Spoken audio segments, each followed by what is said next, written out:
Hello friends, அதாவது இந்த video வந்து பார்த்திங்கன்னா மினிமம் ரொம்ப லவ் அண்ட் சப்போர்ட் கொடுக்குறீங்க. நாங்கள் எதிர்பார்க்காத ஒன்று.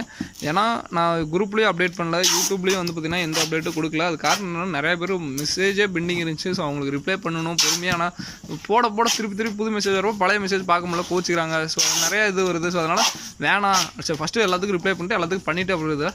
பட் இருந்தாலும் நான் எந்த அப்டேட்டும் கொடுக்கல. பரவாயில்ல ப்ரோ, நீங்கள் இந்த ஃபிஷ்லாம் இருக்குல்ல எனக்கு போட்டு விடுங்க ப்ரோ. இல்லை ப்ரோ, சின்னதாக இருக்குது ப்ரோ, பரவாயில்ல எங்களுக்கு போட்டு விடுங்க ப்ரோ. இல்லை அது இல்லை ப்ரோ, நீங்கள் போட்டு விடுங்க அப்படின்னு சொல்லிட்டு ரொம்ப நம்மளை இது பண்ணுற எல்லாருக்கும் ரொம்ப நன்றிங்க. என்னை நம்பி எல்லாருமே அமௌண்ட், அது சின்ன அமௌண்ட்டாக இருந்தால் கூட பரவாயில்லைங்க, எல்லாமே பெரிய அமௌண்ட்டு, எல்லாருமே ரொம்ப லவ் அண்ட் சப்போர்ட் கொடுக்கும்போது நம்மளுக்கு ரொம்ப இதாக இருக்குது. இதெல்லாம் வந்து பார்த்திங்கன்னா தொடர்ந்து அதே மாதிரி எனக்கு பிளெஸிங்காக இருக்குது. ஏன்னா வந்து பார்த்திங்கன்னா ரிப்பீட்டட் ஆர்டர் எனக்கு நிறையா பேர் பண்ணுறப்ப எனக்கு ரொம்ப சந்தோஷமாக இருக்குது. எங்கேயோ எப்போயாவது பண்ணியிருப்பீங்க, திருப்பி என்கிட்ட ஆர்டர் பண்ணுறாங்க. ஏதோ ஒன்று இதுனா நம்மள்ட்டே திருப்பி கேட்குறதாகட்டும். இப்போ ஃப்ளோரான் இல்லையா ப்ரோ, ஃப்ளோரான் என்கிட்ட வேணும் அப்படின்னு கேட்குறது ரொம்ப நான் ட்ரஸ்ட்டு ரொம்ப பண்ணுறீங்க. அது எல்லாத்துக்கும் நான்